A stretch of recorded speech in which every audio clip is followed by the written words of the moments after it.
Solve the inequality ln of 2 to the x minus 1 is less than or equal to 7. Now, when solving a logarithmic inequality, you're going to treat it just like you would a regular old equal sign. Now, here's where it's slightly different. I have to get rid of ln. ln is the same thing as log base e, right? So if I wanted to get rid of an ln, I would base e both sides. So in this problem, that's how I'm going to start out. I'm going to base e both sides.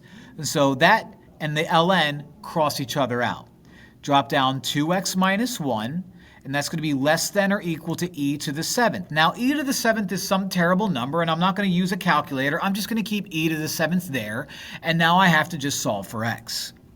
So do like you normally would. Add 1, and don't worry about combining terms on the right side. You can't.